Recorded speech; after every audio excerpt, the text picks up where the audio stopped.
Hello there, I hope you are having a good day. Who was there from the beginning of the story? Who sheltered and helped countless kids including Tanjiro and Nezuko? Mr. Urokodaki, of course. And in today's video we will be exploring the full story of Mr. Urokodaki.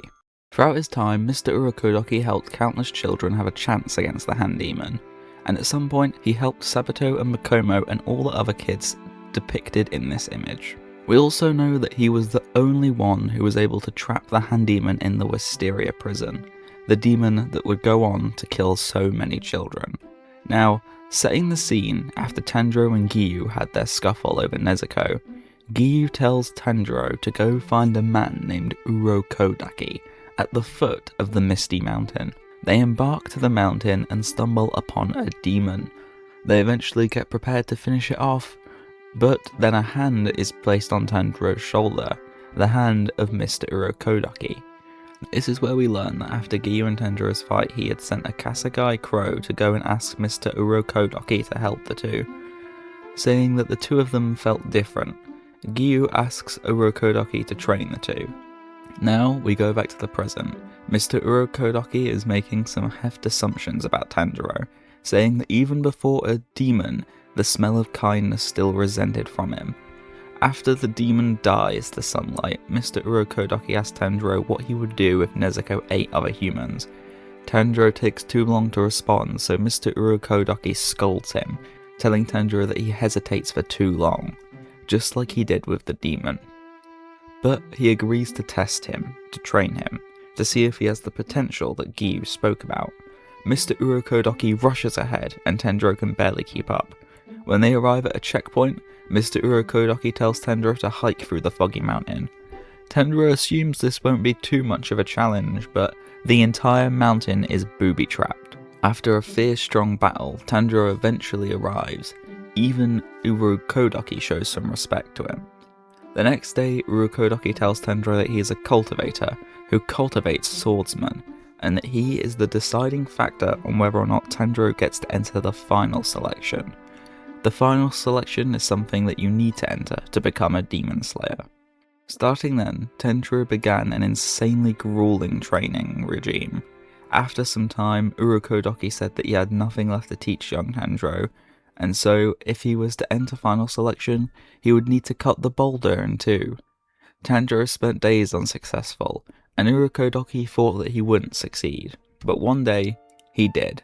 So far as we can see, Urokodaki has been nothing but cruel up until this point, calling Tanjiro weak, hitting him and refusing to train him.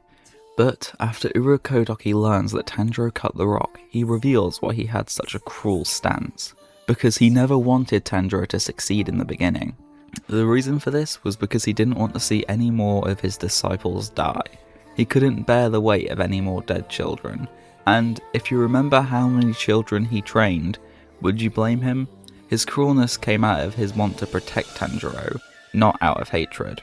Mr. Urokodaki demands that Tanjiro will come back alive, and that him and his sister are going to be waiting until he gets back. The next day, when Tanjiro is departing, he tells Mr. Urokodaki to thank Sabato and Makomo.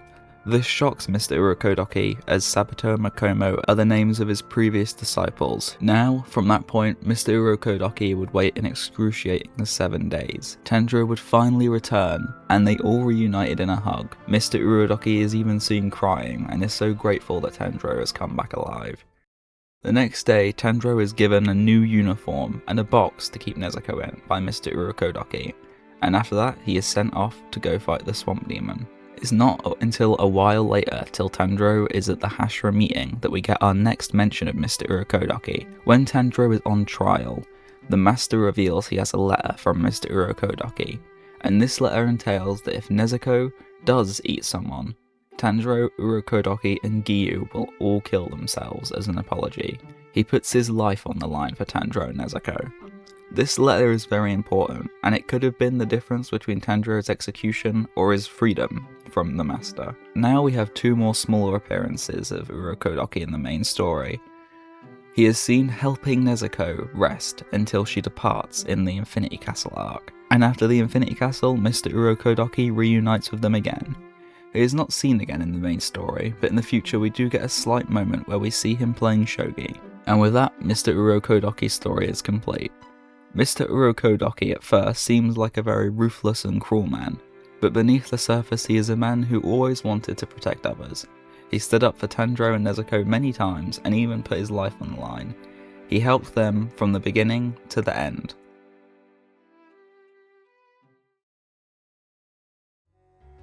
Thanks for watching, and if you want to see any other characters, please comment so, but with all that said, goodbye!